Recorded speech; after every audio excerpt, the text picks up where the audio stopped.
Hey friends, in this video, I'm going to show you how to delete your memory from Microsoft Copilot. So you can easily delete memory in Microsoft Copilot by clicking on your account on the lower left-hand side. And in case you're not seeing your account, could be that the sidebar is not expanded. So you can open up the sidebar by clicking it from the upper left and clicking your account.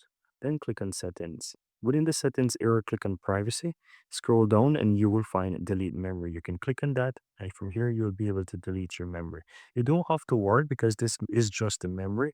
It will not delete your conversation history. As you can see right here, it says that this deleting the memory will not be able to undone.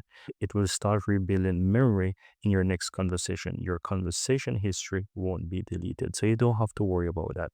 This is basically if Microsoft Copilot is acting up in a certain way or you just want to flush the memory entirely and start working fresh, you can easily delete memory from here. But once you start working with it again, it's going to fill up again. But your history of your conversation will still exist. And that's it.